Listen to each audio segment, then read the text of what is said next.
ఏంటి వీడు మళ్ళీ పైనాపిల్ పట్టుకొనొచ్చాడనుకుంటున్నారా? అదే పోయినసారి అయితే కోసాను గదా! పైనాపిల్ అయితే ఫ్రంట్ కెమెరా నుంచి తీసిన వీడియో అనేది ఉండింది. అందుకని ఇక్కడైతే యాడ్ చేశాను. చాలా రోజుల తర్వాత మా కొండ చేనులోనైతే వచ్చింది. మా కొండ చేనులో వస్తే పోయినసారి చూపించాను కదా! అరటి గెలలు. గాలికైతే ఒకటి ఇరిగి పడిపోయిందన్నాను కదా! అదైతే ఆల్రెడీ పండిపోయింది. అదైతే బాగానే పాకానికొచ్చేసింది. మిగిలిన 2 గెలలు ఇంకా పాకానికి రాలేదు. నేనైతే మా కొండ చేనులో వచ్చి చాలా రోజులు కూడా అయిపోయింది. ఎందుకంటే పొలాలు దుక్కిలవుతున్నాయి. దానివల్ల ఏంటంటే కొండ చేనుకి సరిగ్గా రావడం మానేశాను. చాలా చాలా రోజులయిపోయింది. అలానేసి ఇక్కడ తోట దగ్గరైతే వచ్చి చూస్తేనేమో మొత్తం కొండ చేనంతా తిరిగి తిరిగి చూసి వస్తేనేమో కూడామో అరటి పళ్ళైతే పండిపోయి ఉండింది. ఇంతకు ముందైతే ఈ గెల అనేది గాలికైతే విరిగిపోయింది. అయినా సరే మా సైడ్ అయితే గాలులు అయితే తగ్గట్లేదు. అలానే గాలులు అయితే తెగ వేసిస్తుంది. ఇంకేం చేస్తున్నాను అనేసి ఇక్కడైతే గాలి ఎలాగో తగ్గదు అనేసి నేననేది గెలనైతే నరికేసుకున్నాను. నరికేసుకొని ఇక్కడైతే తీసేసుకుంటున్నాను. తీసేసాను కూడా ఆల్రెడీ. ఎన్ని పళ్ళు పండి ఉన్నాయి అనేది చూడాలి ఇప్పుడు ప్రస్తుతానికి. నేనైతే ఈ అరటి తోట నాటుకొని చాలా గెలలైతే తిన్నాను. అడవిలోని ఇక్కడైతే కోతులైతే తినేస్తదనుకోని భయంతో నాటాను గానీ చాలా ఎక్కువ గెలలైతే తింటున్నాను. పళ్ళైతే చాలా బాగుంది చూడ్డానికి.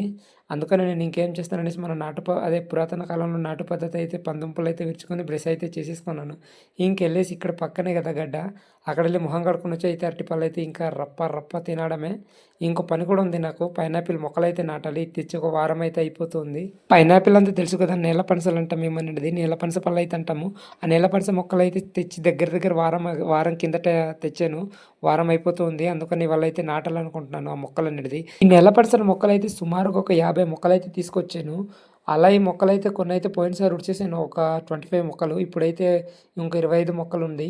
ఈ మొక్కలు ఉడిసే లోపల ఈ మొక్కలు ఎల్లన్న తర్వాత ఉడుసుకుందాం అనేసి అప్పుడే చెట్టు పైన పండిన అరటిపళ్ళనైతే ఆగలేకుండా తెచ్చైతే తినేస్తూ ఉన్నాను. ఎర్లీ మార్నింగ్ తింటే హెల్త్‌కి మంచిదంటారు కదా! అందుకని నేననేది ఆగలేకుంటే ఇంకైతే అరటిపళ్ళైతే తింటూ ఉన్నాను. ఇదైతే తినేసి ఈ నేల పనస మొక్కలైతే ఉడిసేసుకోవాలి. ఒరేయ్ బాబాయ్! నువ్వు మొక్కలు ఉడిసే సంగతి తర్వాత గానీ నువ్వైతే మొహం కడుక్కున్నావా లేదా అనుకోకండి. కిందనెళ్ళేసి అయితే కిందన పొలాల దగ్గరైతే వాటర్ ఉంటదిలే. పొలాలు ఉంటే మాక్సిమం తెలిసిందే కదా! వాటర్ ఉంటది. ఆ వాటర్ అయితే ఎళ్లి మొహం కడుక్కొని వచ్చేసి తింటున్నాను. పళ్ళైతే నోట్లో పెడుతుంటే సూపర్ టేస్టీ ఉంది. చెట్టు పైన అయితే పండి ఉంది. ఇంతకుముందు పళ్ళైతే బాగా కసగా ఉండేది. ఇప్పుడు పండుతున్న పళ్ళేంటో మరి చాలా టేస్టీగా ఉంది. ఈ వీడియో నచ్చితే లైక్ చేసి సబ్స్క్రైబ్ చేసుకోండి. మళ్ళీ నెక్స్ట్ వీడియో కలుద్దాం. Bye bye. ఉంటా మరి.